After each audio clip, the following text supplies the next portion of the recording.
మాట వినకుండా పోలీసులు కేసు రిజిస్టర్ చేయడమే కాదు, వెంటనే నిందితుడిని కూడా అరెస్ట్ చేసి అన్ని వైద్య పరీక్షలు నిర్వహించి జైలుకు పంపించారు. పోలీసు వారికి హృదయపూర్వక ధన్యవాదాలు.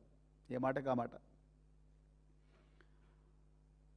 దాని తర్వాత మరి బాధితురాలు ఇక్కడికి రావడం, తర్వాత మా సీనియర్ నాయకులు హరీష్ రావు గారు, సునీతా లక్ష్మారెడ్డి గారు పోయి వారిని పరామర్శించడం, దాని తర్వాత మరి అక్కడ వాళ్ళ కుటుంబాన్ని సరిగా చూసుకోవడం లేదు, హాస్పిటల్ యాజమాన్యం ప్రభుత్వం చూసుకోవడం లేదు అని తెలిసి వాళ్ళు కూడా వాయిస్ ఇవ్వడం. అదేవిధంగా హరీష్ రావు గారు, సునీతా లక్ష్మారెడ్డి గారు చాలా ముఖ్యమైన విషయాలు ఒకటి రెండు చెప్పారు.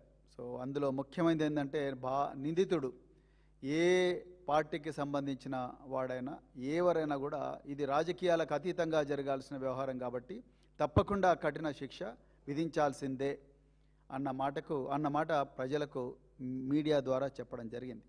అదేవిధంగా మరి మాజీ మంత్రి వర్యులు సునీతా లక్ష్మారెడ్డి గారు ఒక విషయం చెప్పారు. నిజంగా ఆ విషయం తలుచుకుంటేనే చాలా భయం వేస్తున్నది.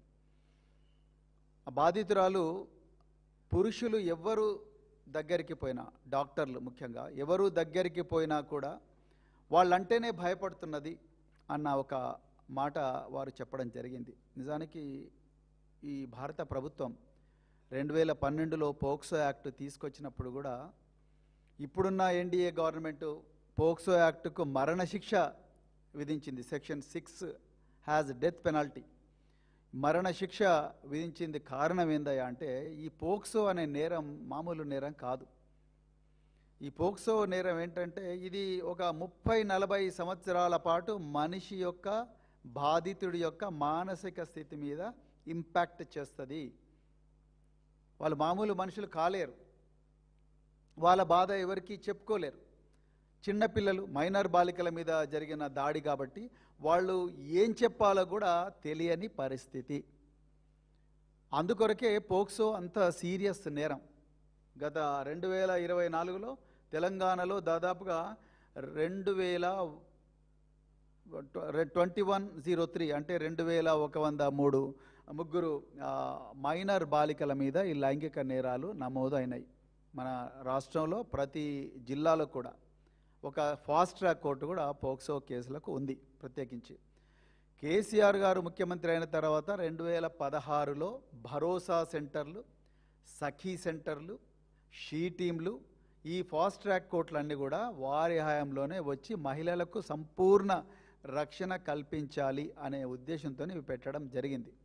ఇవన్నీ కూడా ప్రజలకు మెమరీ మళ్ళొకసారి నేను రిఫ్రెష్ చేసే ప్రయత్నం చేస్తున్నా. సో ఇది ఎంత సీరియస్గా ఉంటుందంటే పోక్సో నేరం, నాకు తెలిసిన ఒక కుటుంబం, వాళ్ళ పేర్లు అక్కర్లేదు, పేర్లు చెప్పకూడదు కూడా, వాళ్ళు ఏ దేశంలో ఉన్నట్టు కూడా చెప్పకూడదు, కానీ వాళ్ళు దాదాపుగా 50 సంవత్సరాల్లో ఉన్న ఇద్దరు అక్క చెల్లెళ్ళు, వాళ్ళిద్దరు కూడా విదేశాల నుండి మళ్ళీ వచ్చి గత 3 నెలల క్రితం వాళ్ళు 30 సంవత్సరాల క్రితం జరిగిన దాడి తాలూకు గాయాలు మా మనసు మీద ఇప్పటికి కూడా ఉన్నాయి. మమ్మల్ని ఎవరైతే లైంగికంగా వేధించాడో ఆ నిందితుడు ఇంకొక పక్క దేశంలో ఉన్నాడు. వాడు ఇప్పుడు ఒక మంచి పొజిషన్లో ఉన్నాడు. వాడు తన వ్యక్తిగత అవసరాల నిమిత్తం హైదరాబాద్కు వచ్చిండు. మాకు ఈ విషయం తెలిసింది. మేము అర్జెంటుగా ఇప్పుడు వాడిని కన్ఫరెంట్ చేయాలి, వాడిని అడగాలి అసలు ఎందుకు చేసినావు అని చెప్పి, మాకు ఏ విధంగా దీన్ని లీగల్గా ఎదుర్కోవచ్చు అని చెప్పి వాళ్ళు నన్ను అడగడానికి నా దగ్గరికి వచ్చారు ఇద్దరు సిస్టర్స్. అంటే మీరు ఒక్కసారి అర్థం చేసుకోండి, 30 సంవత్సరాల తర్వాత కూడా మనసు మీద మానని గాయాన్ని పోక్సో ఈ లైంగిక దాడి అనేది చేస్తుంది. అందుకొరకే ఇది చాలా సీరియస్ నేరం. అదేవిధంగా ఒక 4-5 నెలల క్రితం నిర్మల్ ప్రాంతంలో ఒక దుర్మార్గుడు, వాళ్ళ తల్లిదండ్రులు ఇద్దరు కూడా కలిసి ఉండడం లేదు. సో భార్యాభర్తలు విడిపోయి ఉన్నారు. బిడ్డ 16 సంవత్సరాల వయసు, 17 సంవత్సరాల వయసు. సో తండ్రి దగ్గర ఉంటుంది, తల్లి దగ్గర ఉండడం లేదు. సో బిడ్డ మనశ్శాంతి కావాలి, అయితే నీ బిడ్డకు నా దగ్గరికి వస్తే చాలా మంచి ప్రశాంతత దొరుకుతుంది అని చెప్పి ఆ తండ్రికి తెలిసిన ఒక మిత్రుడు, నా దగ్గర అన్ని విద్యలు ఉన్నాయి, మీ అమ్మాయి మనసును ప్రశాంతంగా చేస్తాను అని చెప్పి మా ఇంటికి పంపించు అంటే తండ్రి ఇతనితో ఉన్న స్నేహం వల్ల నమ్మి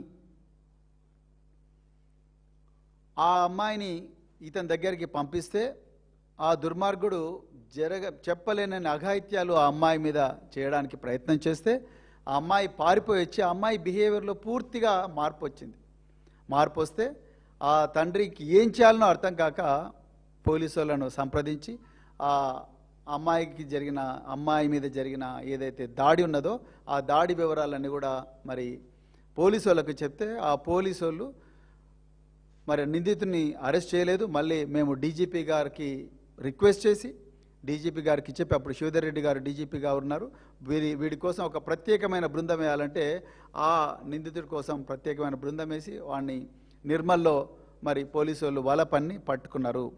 అంటే ఎందుకు నేను చెప్తా ఉన్నా అంటే తెలంగాణలో ఎట్లా కేసులు జరుగుతూ ఉన్నాయి, మనం ఎలాంటి జాగ్రత్తలు తీసుకోవాలని చెప్పేసి. ఇకపోతే ఇక మరోవైపు మళ్ళొకసారి మీ మెమరీ రిఫ్రెష్ చేయాల్సిన బాధ్యత కూడా నా మీద ఉన్నది. మే 8వ తారీఖు నాడు పేట్ బషీరాబాద్ పోలీస్ స్టేషన్లో ఒక మహిళ తన కూతురికి గత సంవత్సరం నుండి మల్టిపుల్ టైమ్స్ అత్యాచారం జరిగింది. ఫామ్ హౌస్ల్లో కానీ, బేస్మెంట్లలో కానీ, సర్వీస్ అపార్ట్మెంట్లో కానీ, ఇవన్నీ కూడా కేంద్ర హోంశాఖ సహాయ మంత్రి స్వయాన ఆయన కొడుకే చేసిండు. ఆ తండ్రి దగ్గరికి సంగప్ప అనే ఒక జర్నలిస్టు ఈ కేంద్ర హోంశాఖ సహాయ మంత్రి అనే బండి సంజయ్ గారి దగ్గరికి తీసుకుపోయినరు అని చెప్పి ఆమె కంప్లైంట్లో రాసింది. అది మీ అందరికీ ఇక్కడ 4-5 సార్లు దీని గురించి మాట్లాడినాం. దాని తర్వాత ఆ నిందితుడు బండి భగీరథ్ అరెస్ట్ కావడం, ఇప్పుడు ఆయన చెర్లపల్లి జైల్లో ఉండడం జరిగింది. అయితే నిజానికి దీనికి మే 8వ తారీఖు నాడు ఇవాళ జూన్ 12వ తారీఖు. మరి ఇంతవరకు A1 చుట్టే తిరుగుతూ ఉన్నది.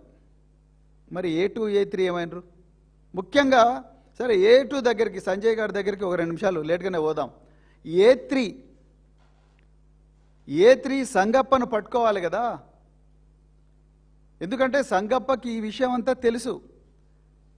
ఆ సంగప్పను పట్టుకొని ఆయన పట్టుకోకపోయినా ఆయనకు నోటీస్ ఇచ్చి, బాబు ఒకసారి నువ్వు పొల్యూషన్కి రా, నీతో మాట్లాడాలని చెప్పి ఆయనకు ఒక క్వశ్చనైర్ తయారు చేసి, ఆయనకు ఒక పాలిగ్రాఫ్ టెస్ట్ అంటే లై డిటెక్టర్ టెస్ట్ పెట్టి, నువ్వు ఇవన్నీ చేసినావా? మరి ఆ అమ్మాయి తన 161 స్టేట్మెంట్లో, తల్లి పోలీస్ కంప్లైంట్లో, తల్లి ప్రెస్కి ఇచ్చిన ప్రెస్ నోట్లో ఇవన్నీ కూడా చాలా క్లియర్గా రాసింది.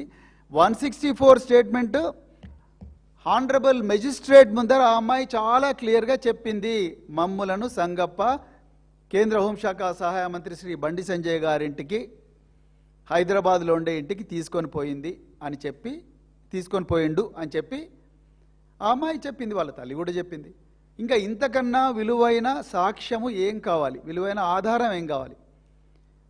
సో సంగప్ప గారికి నోటీస్ ఇచ్చి, అయ్యా సంగప్ప మరి నువ్వు బండి సంజయ్ గారింటికి తీసుకుపోయినావా లేదా అని అడగాల్సిన బాధ్యత పోలీసుల మీద ఉన్నదిగా. ఇంతవరకు అడిగినట్టుగా మా దగ్గర అయితే సమాచారం లేదు. అడిగుంటే అడిగినామని చెప్పి కమిషనర్ ఆఫ్ పోలీస్ సైబరాబాద్ చెప్పాలి. లేకపోతే ఇప్పుడు డీసీపీ కూకట్పల్లి శ్రీమతి రితిరాజ్ గారికి పర్సనల్గా సూపర్వైజ్ చేయమని ఒక మెమో ఇచ్చారు. మిగతా అన్ని కేసులనేమో సిట్ వేస్తున్నారు. ఈ పోక్సో కేసులో మాత్రం ఇప్పటి వరకు కూడా సిట్ వేయకుండా మీరు DCP Kukatpally personally monitor the investigation అని చెప్పి ఆ పేట్ బషీరాబాద్ ఇన్స్పెక్టర్ మీదనే వదిలేసిండ్రు ఇవన్నీ కూడా. సో సంగప్ప గారిని విచారించిన తర్వాత నెక్స్ట్ చేయాల్సిన పని ఏమిటి? బండి సంజయ్ గారిని అడగాలి. అయ్యా బండి సంజయ్ గారు, మీ దగ్గరికి అమ్మాయి తల్లి, వాళ్ళ నాన్నగారు, సంగప్ప నలుగురు వచ్చి మీరు కూర్చున్నారా లేదా? మీరు మళ్ళీ ఆ అమ్మాయిని ప్రత్యేకంగా లోపలికి తీసుకుపోయి ఆ అమ్మాయిని బెదిరించిండ్రా లేదా? వాళ్ళ కాల్ డీటెయిల్స్ అవన్నీ తీసుకొని చూడాలి. మరి బండి సంజయ్ గారిని కూడా విచారించినట్టుగా తెలవడం లేదు. అంటే నిజంగా విచారించుంటే తెలుస్తుంది. మరి కేంద్ర మంత్రికి చిన్న వాళ్ళకే నోటీసు, ట్యాపింగ్ కేసులో అయితే రన్నింగ్ కామెంటరీ పెట్టిండు కదా 300 రోజులు. మరి దీంట్లో సంజయ్ గారికి కూడా నోటీస్ ఇచ్చుంటే మరి అది తెలవాలి కదా.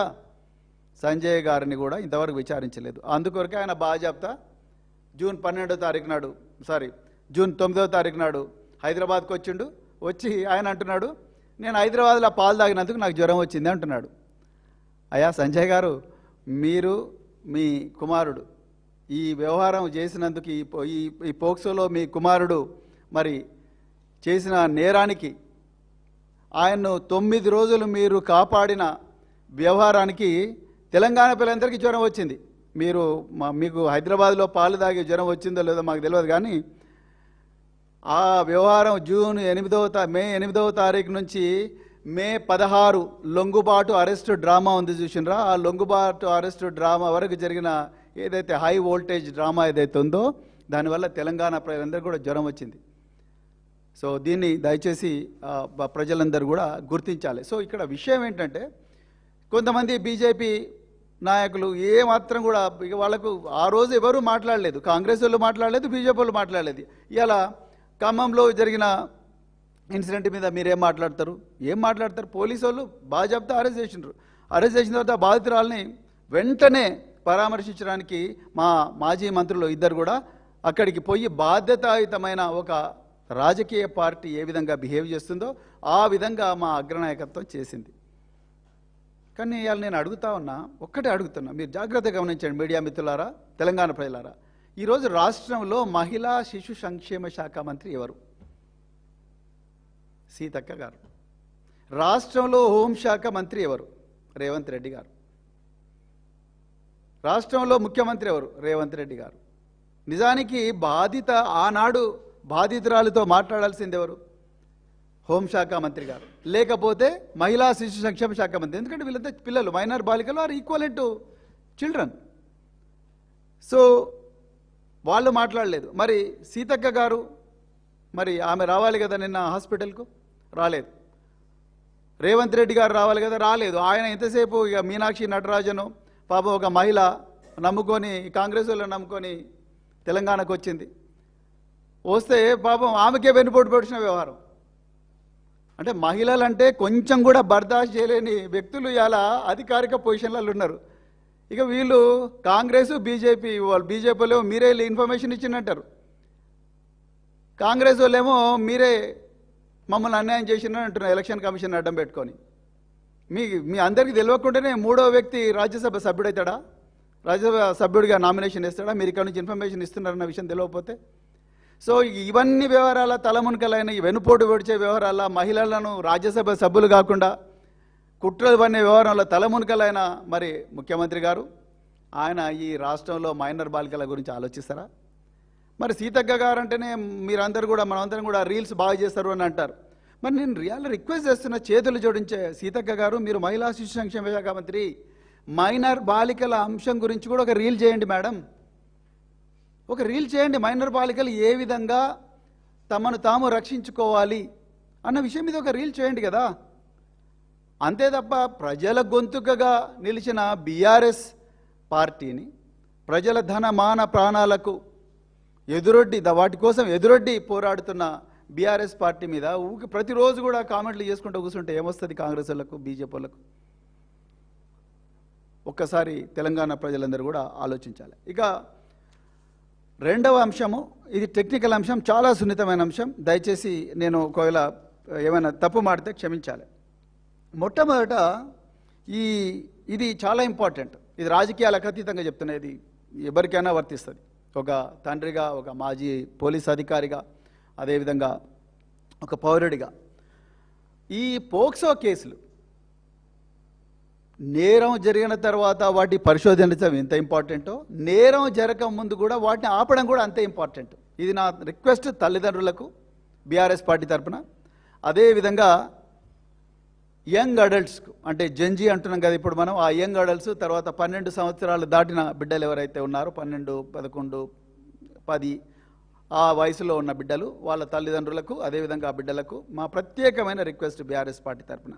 మొట్టమొదట 99% పాక్సో కేసుల్లో నేరస్తులు ఎవరంటే బాధితులకు తెలిసిన వాళ్ళే. అంటే వాళ్ళు మామయ్యల రూపంలో రావచ్చు, ఆంటీల రూపంలో రావచ్చు, లేకపోతే పక్కింటి అంకుల్ రూపంలో రావచ్చు, లేకపోతే దూరపు బంధువుల రూపంలో రావచ్చు, లేకపోతే ఇంకా ట్యూటర్ల రూపంలో రావచ్చు, లేకపోతే గేమ్స్లో కోచ్ల రూపంలో రావచ్చు, లేకపోతే నైబర్స్ పక్కన ఇరుపూరు వాళ్ళ రూపంలో రావచ్చు, లేకపోతే మత గురువుల రూపంలో కూడా రావచ్చు. అట్లనే అందరినీ చెడ్డోళ్ళని అంటలేను, కానీ ఒక కన్నేసి ఉంచాలి. పిల్లలను దయచేసి ఒంటరిగా వదలకండి. This is very very important. ఎప్పుడు కూడా వదలకండి. నేను చెప్పాను, ఒక్కసారి దాడి జరిగితే 30 సంవత్సరాలు 40 సంవత్సరాలకు కూడా మర్చిపోలేని పరిస్థితి ఉంటుంది. వాళ్ళు సైకలాజికల్ కథమైపోతారు. ఆ పరిస్థితి రాకూడదంటే పిల్లలను వాళ్ళు ఎవరితో తిరుగుతున్నారు, వాళ్ళ దగ్గరికి ఎవరెవరు వస్తున్నారు అనేది ఒక కన్నేసి ఉంచాలి. ఈ దొంగలు ఎవరైతే, దుర్మార్గులు, ఈ కామాంధులు ఎవరైతే ఉన్నారో వాళ్ళు ఎలాంటివి ఎన్నుకుంటారంటే పాఠశాలలో ఒంటరి ప్రదేశాలు, లేకపోతే పార్టీలు జరుగుతుంటే అక్కడ మూలలు, లేకపోతే ట్యూషన్ కేంద్రాలు, లేకపోతే క్రీడా కేంద్రాలు, ఇంకా రకరకాల ప్రాంతాలు ఎక్కడైతే ప్రైవసీ ఉంటుందో ఆ ప్రైవసీ ఉన్న ప్రాంతాల్లోనే వీళ్ళు జనరల్గా ఆపరేట్ చేస్తుంటారు. అదేవిధంగా ఇక దీనికి ఒక టెక్నిక్ ఉంది. ఇది బాగా గుర్తుపెట్టుకోవాలి మీరు, తల్లిదండ్రులు, అదేవిధంగా యంగ్ అడల్ట్స్. దీన్నే గ్రూమింగ్ టెక్నిక్ అంటారు. చాలా ఇంపార్టెంట్. ఇది అంతర్జాతీయంగా గుర్తించబడ్డ టెక్నిక్, ఈ గ్రూమింగ్ టెక్నిక్. ఈ నేరస్తులు గ్రూమింగ్ టెక్నిక్ ద్వారా ఈ మైనర్ బాలికలకు కానీ మైనర్ బార్ల దగ్గర అవుతారు. ఏంటి గ్రూమింగ్ టెక్నిక్? గ్రూమింగ్ టెక్నిక్ ఏంటంటే వల్నరబుల్ పిల్లలను గుర్తిస్తారు. వల్నరబుల్ పిల్లలు అంటే ఎవరు? ఇంట్లో ఇద్దరు తల్లి తండ్రి ఉన్నారు, వాళ్ళిద్దరు ఎప్పుడు కొట్లాడుకుంటా ఉన్నారు. తండ్రి లేడు, తల్లి ఉంది, తల్లి లేడు, తండ్రి ఉంది, లేకపోతే సపరేట్ అయిపోయి ఉన్నారు, లేకపోతే ఇద్దరు కూడా ఇంటికి రాగానే మొబైల్ ఫోన్స్, ఆఫీస్ పనులు అవన్నీ చేస్తూ ఉన్నారు. పిల్లలు మమ్మీ డాడీ ఆడుకుందాం, నాకు కథ చెప్పు, అవి చెప్పు, ఇవి చెప్పంటే నాకు ఏదైనా వంట చేసి ఇవ్వవా మమ్మీ, లేకపోతే నాకు హోంవర్క్లో హెల్ప్ చేయమంటే నాకు ఇదంతా కాదు, నాకు మనసు మమత సీరియల్ ఇంపార్టెంట్, లేకపోతే డాక్టర్ బాబు సీరియల్ ఇంపార్టెంట్, లేకపోతే ఇంకేవో ఇంపార్టెంట్ అని చెప్పి వాళ్ళ ప్రపంచంలో వాళ్ళు తల్లిదండ్రులు ఉంటే ఈ పిల్లలు ప్రేమ కోసం వెంపర్లాడతారు. లేకపోతే తల్లిదండ్రులు కొడతారు పిల్లలు, తండ్రి తాగొస్తాడు, దనదన కొడతాడు. సో మదర్ కాపాడుకుంటే పర్లేదు, మదర్ కాపాడుకోకపోతే వీళ్ళు ఆ రక్షణను ఇంకో దగ్గర నుంచి ఎక్స్పెక్ట్ చేస్తారు. ఆ ఇంకొక దగ్గర నుంచి ఎక్స్పెక్ట్ చేసే సమయంలోనే వల్నరబిలిటీ మొదలవుతుంది. సో మొట్టమొదట టార్గెట్ని సెలెక్ట్ చేసుకుంటారు, ఎవరు? Vulnerable children. రెండవది, ఈ పిల్లల మీద నమ్మకాన్ని సంపాదిస్తారు. ఎవరు? ఈ నేరస్తులు. నమ్మకం ఎట్లొస్తుంది అంటే, సో నేను నీ అంకుల్ లాంటి వాడిని, నేను నీ అన్న లాంటి వాడిని, లేకపోతే నేను దూరపు అంకుల్ని, మీ డాడీ నాకు చాలా క్లోజ్, మీ డాడీ ఇబ్బందులు ఉన్నప్పుడు నేను కాపాడలేదా, మమ్మీ ఇబ్బందులు ఉన్నప్పుడు నేను కాపాడలేదా, మీ డాడీకి మమ్మీకి ఏమైనా ప్రాబ్లం అయితే కూడా నేను ఇస్తా ఉన్నా, మీకు ఏమైనా పోలీస్ కేసులు అయితే కూడా నేను రక్షిస్తా, అవి ఇవిగా రకరకాల మాటలు చెప్పి పిల్లలను చాలా కేర్ఫుల్గా దగ్గరవి వాళ్ళకొక సంబోధించే వ్యవహారంలో మార్పు వస్తుంది. ఇక మూడవది, అవసరాలు తీర్చడం. అవసరాలు అంటే ఏముంటాయి జనరల్గా? ఈ నేరస్తులు అనే వాళ్ళు జనరల్గా ఏం చేస్తుంటారంటే, పిల్లలకు వాళ్ళు అడగకముందే వీళ్ళకు ఒక ఇంట్లో 3 పిల్లలుంటే వాళ్ళందరి పిల్లల మీద ఈ టార్గెట్ చేయరు, ఒక్కరే అమ్మాయి మీద చేస్తారు. ఒక అమ్మాయి, ఒక అబ్బాయి. జనరల్గా majority of the victims of sexual violence are young girls. So ఈ ఒకటే అమ్మాయి మీద ఫోకస్ చేస్తారు. ఒకే అమ్మాయి మీద ఫోకస్ చేసి ఆ అమ్మాయికే, ఇంట్లో 3 ఉన్నా కూడా ఆ అమ్మాయికి, 2 ఉన్న ఆ అమ్మాయికే ఎక్కువగా గిఫ్ట్స్ ఇస్తారు. What gifts? ఆర్డినరీ గిఫ్ట్స్ కాదు, కాస్ట్లీ గిఫ్ట్స్ ఇస్తారు, మంచి డ్రెస్సులు తీసుకొస్తారు.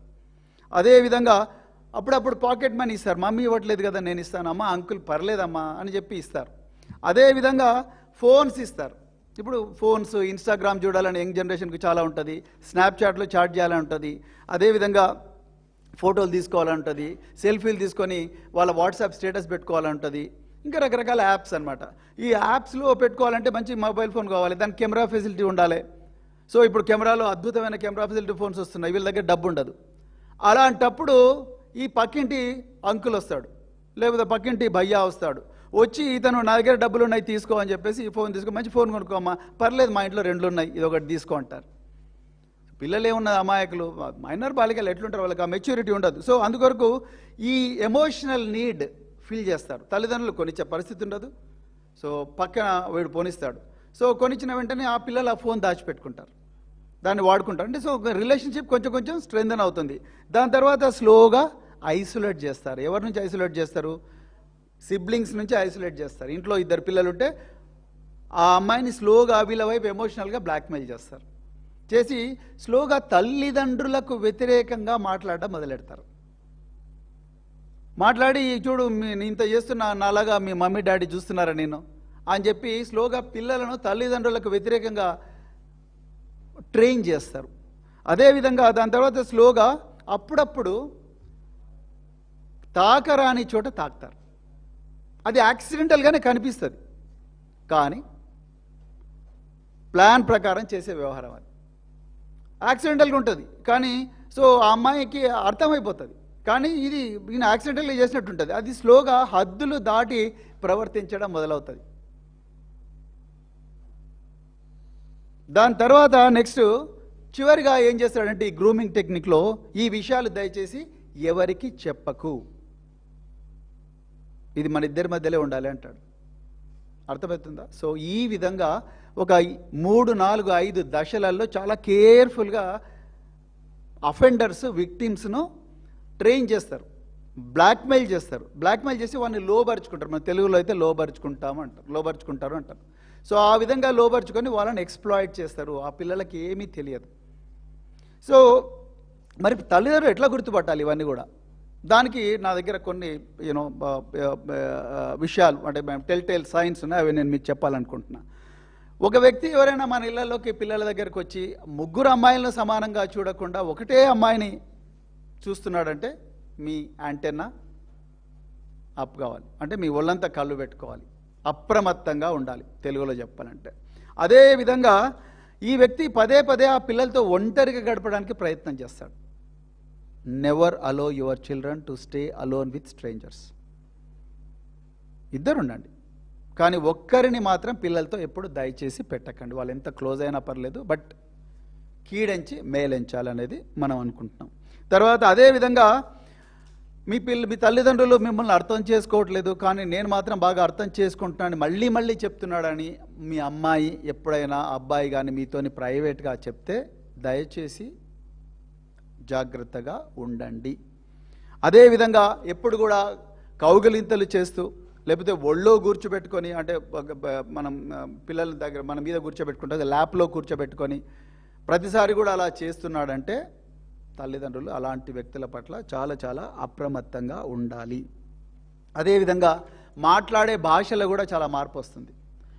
ఎప్పుడైనా ఈ కామాంధులు ఏం చేస్తారు, పిల్లలతో మాట్లాడుతున్నప్పుడు ఈ రొమాంటిక్ లాంగ్వేజ్ వాడతారు. వాళ్ళ శరీరాల్లో వస్తున్న మార్పులు జనరల్గా ప్యూబర్టీ అయిన తర్వాత బాడీలో చాలా చేంజెస్ వస్తాయి. సో ఈ బాడీలో వస్తున్న చేంజెస్ను ఓపెన్గా కామెంట్ చేస్తూ ఆ లాంగ్వేజ్ను రొమాంటిక్ లాంగ్వేజ్గా వాడితే డెఫినెట్గా ఏదో ఒక రోజు ఆ వ్యక్తి ఈ పిల్లలను ఎక్స్ప్లాయిట్ చేస్తాడు అని చెప్పి మీరందరూ కూడా దయచేసి గుర్తుపెట్టుకోవాలి. అదేవిధంగా ఇప్పుడు సెల్ ఫోన్స్ వచ్చినాయి కాబట్టి మన కొత్త టెక్నిక్, నువ్వు నేను ఇద్దరం కలిసి ఒక సెల్ఫీ తీసుకుందాం కానీ దాన్ని స్టేటస్లో పెట్టకు అంటాడు. జాగ్రత్తగా గుర్తుపెట్టుకోండి. మీ స్నాప్చాట్లో షేర్ చేయొద్దు అంటాడు, ఇన్స్టాలో పెట్టుకోవద్దు, కానీ మనిద్దరమే షేర్ చేసుకుందాం అంటారు. చాలా డేంజరస్ ఈ బిహేవియర్. పిల్లలు ఇవన్నీ మనకు చెప్పాలి. సో పిల్లలు ఎప్పుడైతే వాళ్ళు రియలైజ్ అవుతారు ఈ దాడి జరుగుతుంది అని, వాళ్ళు సడన్గా వాళ్ళ బిహేవియర్లో మార్పు వస్తుంది. తల్లిదండ్రులుగా ఆ బిహేవియర్ను మనం గమనించాలి. ఏ మార్పు వస్తుంది? సడన్గా పిల్లలు ఒంటరిగా ఉండిపోతారు. అంతవరకు కలుపుకోలుగా తిరిగిన పిల్లలందరూ కూడా ఒంటరిగా మారిపోతారు. మూడ్ స్వింగ్స్ వచ్చేస్తాయి సడన్గా. అప్పుడే నవ్వుతారు, అప్పుడే ఏడుస్తారు, అప్పుడే కోపం అవుతారు. సో అదేవిధంగా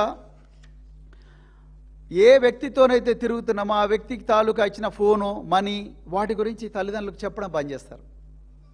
గిల్టీ ఫీలింగ్ వచ్చేస్తుంది, లేకపోతే భయం వచ్చేస్తుంది. వాడు ఏం చేస్తాడు? చాలా కేసుల్లో మేము చూసాము, వాడంటే పిచ్చిగా భయపడిపోతారు పిల్లలు. రాత్రి కళల్లో వస్తారు, పీడకళల్లో, దాన్ని నైట్ మేర్స్ అంటాం మనం. అదేవిధంగా ఆ పక్క మీదనే బెడ్ మీదనే యూరిన్ పోసుకోవడం, యూరినేట్ చేయడం. సో ఇవన్నీ కూడా భయంతో చేస్తూ ఉంటారు, నిద్రలోనే కలవరిస్తూ ఉంటారు. ఈ బిహేవియర్ వచ్చిందంటే డెఫినెట్గా వాళ్ళు ఎక్కడో దగ్గర ఈ దాడికి గురవుతున్నట్టుగా మనం గమనించాలి. అదేవిధంగా ఈ డబ్బు, ఫోన్లు, ఎక్స్పెన్సివ్ గిఫ్ట్స్ ఏవైతే ఇచ్చారో ఆ గిఫ్ట్స్ను పిల్లలు దాచిపెట్టుకుంటారు ఈ తల్లిదండ్రులు తెలియకుండా. ఎందుకంటే మా మమ్మీకి తెలిస్తే ఏమంటుందో అని చెప్పేసి, మా డాడీకి తెలిస్తే ఏమంటుందో అని చెప్పేసి. ఆ విధమైన బిహేవియర్ మీ లోపల అంటే మన పిల్లల లోపల కనిపిస్తుంది అంటే మనం వెంటనే శంకించాల్సిన అవసరం లేదు, కానీ వాటిని ప్రశ్నించాలి. పిల్లలను కన్ఫ్రంట్ చేయాలి, ప్రేమగా లాలించి కన్ఫ్రంట్ చేయాలి అనేది చాలా చాలా ఇంపార్టెంట్. అదేవిధంగా అంతకుముందు పిల్లలు చాలా కలుపుకోలుగా ఒకరింట్లోకి వెళ్తూ ఉంటారు, లేకపోతే ఒక షాప్కి వెళ్తూ ఉంటారు, లేకపోతే ఒక వ్యక్తి దగ్గర పోయి మాట్లాడుతూ ఉంటారు. కానీ ఇప్పుడు సడన్గా వాళ్ళకి ఆ దాడి జరిగిన విషయం తెలిసే వరకే అమ్మో వీడి దగ్గరికి పోతే మాత్రం నా బతుకు ఖతమైపోతుంది అని చెప్పేసి పిల్లలు వాడంటేనే భయపడతారు, ఆ ఇంట్లోకి పోవాలంటేనే భయపడతారు. ఆ ఇంట్లోకి పోవాలంటే ఆ వ్యక్తి పేరు తీస్తేనే భయపడిపోతారు, చాలా దూరం అయిపోతారు. సో ఆ విధంగా అవసరం అనుకుంటే ఎక్స్ట్రీమ్ కేసెస్లో చేయి కోసుకుంటారు, ఆత్మహత్య యత్నం కూడా చేస్తారు పిల్లలు. అంత సీరియస్గా ఈ వ్యవహారం ఉంటుంది. అందుకొరకు ఇవన్నీ కూడా చాలా ఇంపార్టెంట్గా మనం గమనించాల్సిన అవసరం ఉన్నది. ఇక అన్నిటికన్నా ముఖ్యంగా ఏంటంటే నేను తల్లిదండ్రులకు ప్రత్యేకంగా మళ్ళీ రిపీట్ చేస్తున్నది ఏంటంటే, పిల్లలు ఈ జరుగుతున్న విషయాలన్నీ కూడా మీకు చెప్పే సైకలాజికల్ సేఫ్టీ, మళ్ళీ రిపీట్ చేస్తున్నాను, సైకలాజికల్ సేఫ్టీ, మనోబలాన్ని, స్వేచ్ఛను మనము ఇవ్వాలి. If you see something, do something, tell someone. మళ్ళీ రిపీట్ చేస్తున్నాను, if you see something, say something, tell someone. That someone could be your friend. ఈ ఖమ్మం కేసులో అయితే ఆ అమ్మాయి మామయ్య, ఆ మామయ్యకు ఈ విషయాలు కొంత ఆ వ్యక్తి వాళ్ళ తల్లి ఆ మామయ్యతో షేర్ చేసుకోవడం, షేర్ చేసుకున్న తర్వాత అతను పోలీసులతో అంతా షేర్ చేసుకోవడం, ఇవన్నీ తెలుసు. అంటే ఎవరో ఒక క్లోజ్గా ఉండే వ్యక్తికి తప్పకుండా ఈ విషయాలు షేర్ చేసుకోవాలి. అంతకుముందు మనం ఈ ఇంతకుముందు పేట్ బషీరాబాద్ పోక్సో కేసులో ఆ బాధితురాలు తన తల్లితో షేర్ చేసుకున్నది. సో అదేవిధంగా ఈ విషయాలు మనతో పిల్లలు షేర్ చేసుకునే విధంగా మనము వాళ్ళకి సైకలాజికల్ సేఫ్టీ ఇవ్వాలి. ఇవ్వకపోతే మాత్రం ఆ నేరం కంటిన్యూ జరుగుతూనే ఉంటుంది. పిల్లలు ఏదైనా ఎక్స్ట్రీమ్ కేసెస్లో ఏదైనా అఘాయిత్యానికి కూడా పాల్పడే ప్రమాదం ఉన్నది. అందుకొరకు దీని గురించి చాలా జాగ్రత్తగా తల్లిదండ్రులు ఉండాలి. పిల్లలకు ఈ విషయాలన్నీ కూడా, ఇప్పుడు నేను చెప్పిన విషయాలన్నీ కూడా పిల్లలతో ఓపెన్గా చర్చించాలి. ఇక తెలంగాణలో విద్యాశాఖ రేవంత్ రెడ్డి గారి దగ్గర ఉంది. ఆయనే విద్యాశాఖ మంత్రి. చాలాసార్లు చెప్పారు, నేను విద్యాశాఖ కావాలని తీసుకున్నాను. అయ్యా రేవంత్ రెడ్డి గారు, మీ విద్య మీరు ఏ విద్య చదువుకున్నారో నాకు తెలియదు, కానీ ఆ విద్య వల్ల ఎన్ని వెన్నుపోట్లు పడుస్తున్నారో అది మీ పార్టీలకు తెలుసు, గాంధీ భవన్కి తెలుసు. దాని గురించి నేను మాట్లాడాను. కానీ ఇటీవల ఒక న్యూస్ వచ్చింది, రేవంత్ రెడ్డి గారు మీరు 4000 స్కూల్స్ మూసేస్తున్నారని న్యూస్ వచ్చింది. ఇది చాలా దుర్మార్గమైన చర్య. అది అర్జెంటుగా 4000 స్కూళ్ళు మూసేయాలన్న ఈ దురాలోచనను బంద్ పెట్టి మీరు దయచేసి అర్జెంటుగా చేయాల్సింది ఏంటంటే, స్కూళ్ళల్లో 4000 స్కూళ్ళు చేస్తానని చెప్పేసి, చాలా స్కూళ్ళు తీస్తానని చెప్పేసి 4000 స్కూల్గా మారుస్తానని చెప్పారు. సో నా రిక్వెస్ట్ ఏంటంటే, మీకు ఈ స్కూళ్ళు బంద్ చేయడం మానేసి మీరు అర్జెంటుగా మీరు చేయాల్సిందంటే, స్కూళ్ళల్లో ఈ పోక్సోకు సంబంధించిన నేరాలకు సంబంధించి కరికులం క్లాస్ 1 నుంచే స్టార్ట్ చేయాలి. క్లాస్ 1 అంటే ఆ టైంకు పిల్లలకు దాదాపుగా 10 సంవత్సరాలు వస్తుంది, 5 సంవత్సరాలు వస్తుంది. ఆ 5 సంవత్సరాల నుంచే పిల్లలకు కొంచెం గుడ్ టచ్ అంటే ఏంటి, బ్యాడ్ టచ్ ఏంటి అనేది ఇప్పటి నుంచే చెప్పాలి. అదేవిధంగా 6వ తరగతి నుంచి పిల్లలకు అవతలి జెండర్ ఏంటి, ఆ జెండర్ని ఏ విధంగా రెస్పెక్ట్ చేయాలి అన్న విషయాలు చెప్పాలి. అదేవిధంగా మరి ఈ విషయాలు తెలిసిన వ్యక్తులు ఎవరైతే ప్రేక్షకులుగా మిగిలిపోకుండా, నేను అందుకొరకే బండి భగీరథ్ కేసులో one of the most important accused is, అంటే ఇంపార్టెంట్ సస్పెక్ట్స్ ఈజ్ శ్రీరామ్. ఈ శ్రీరామ్ అనే వ్యక్తి ఈ బండి సాయి భగీరథ్ ఫ్రెండ్స్ నెట్వర్క్లో ఉంటాడు. ఇతను ఈ సాయి భగీరథ్ చెప్తే ఈయన పోయి నిర్మల్లో పోయి వీళ్ళ మీదనే ఉల్టా కేసు పెడతాడు. అది మీ అందరికి కూడా తెలుసు. ఒకసారి నిర్మల్లో కేసు పెట్టడానికి ప్రయత్నం చేస్తారు. అదేవిధంగా మరి కరీంనగర్ 2 టౌన్ పోలీస్ స్టేషన్లో 308 క్లాస్ 5 కింద వీళ్ళ మీదనే ఒక హనీ ట్రాప్ కేసు పెట్టి హనీ ట్రాప్ అనే సర్క్యులేషన్ కూడా తీసుకొచ్చారు. వీటి గురించి బీజేపీలు ఎవరు కూడా మాట్లాడడం లేదు. సో ఈ 3 ఆస్పెక్ట్స్ మన విద్యా వ్యవస్థలో తప్పనిసరిగా ఇది కరికులంలోకి రావాల్సిన అవసరం ఉన్నది. లేకపోతే విద్యార్థులు చిన్న దశలోనే ఇవన్నీ నేర్చుకోవాలి, what is good touch, what is bad touch అనేది. ఇంకా చివరిగా నేను మళ్ళొకసారి మీ అందరి దృష్టికి తీసుకురావాలనుకుంటున్నా. నిజానికి 1098 ఈ విషయం సీతక్క గారికి తెలుసో తెలియదో నాకు తెలియదు, కానీ 1098 అని చైల్డ్ హెల్ప్ లైన్ అని ఒక చైల్డ్ హెల్ప్ లైన్ ఉంది. అదేవిధంగా 181 women help line, 181 1098 child help line. ఈ హెల్ప్ లైన్లకు మీ పిల్లల మీద ఎలాంటి అఘాయిత్యం జరిగినా, లేకపోతే పిల్లలకు ఎలాంటి అనుమానాలు వచ్చినా, నేను చెప్పిన ఈ పక్కల్లో తెలిసిన ఇరుగు పొరుగు వారు పిల్లల మీద ఏమైనా అఘాయిత్యం చేయడానికి ప్రయత్నం చేసినా ఈ హెల్ప్ లైన్కు తప్పనిసరిగా కాల్ చేయొచ్చు. ఫ్రీ 24/7 ఉంటుంది, చేయాలి.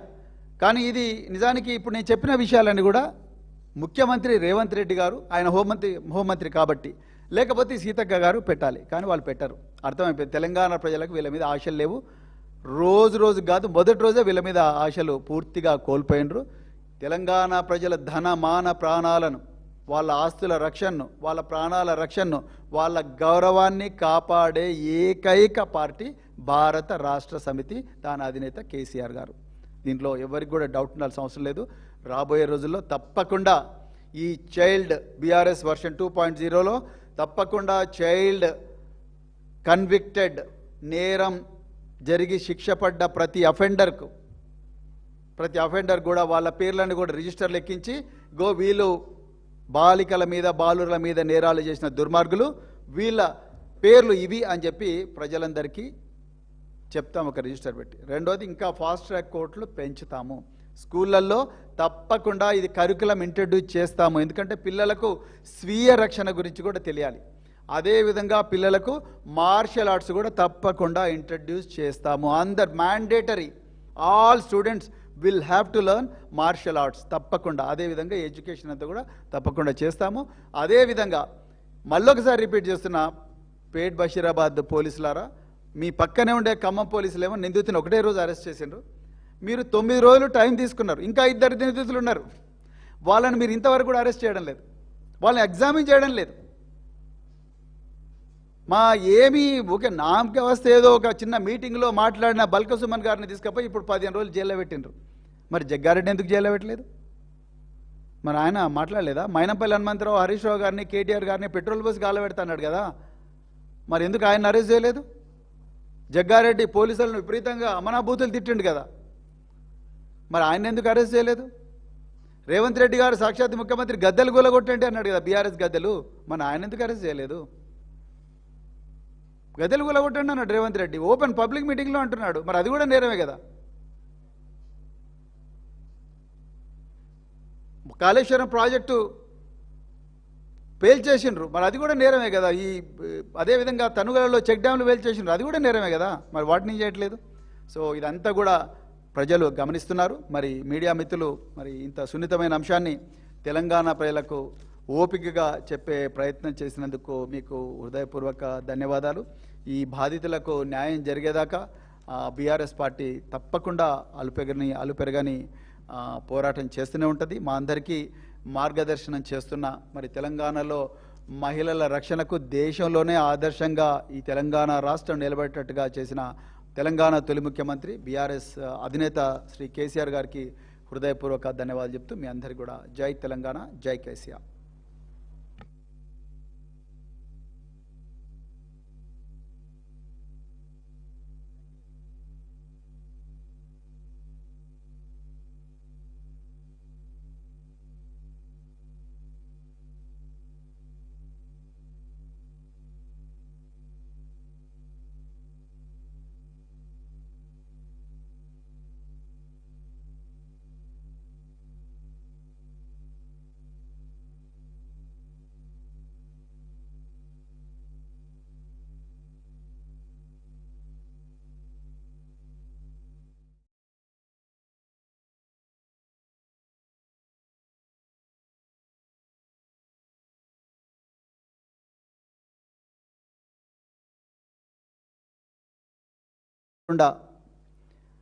వాడైనా కూడా సెటిల్ చేయాలి.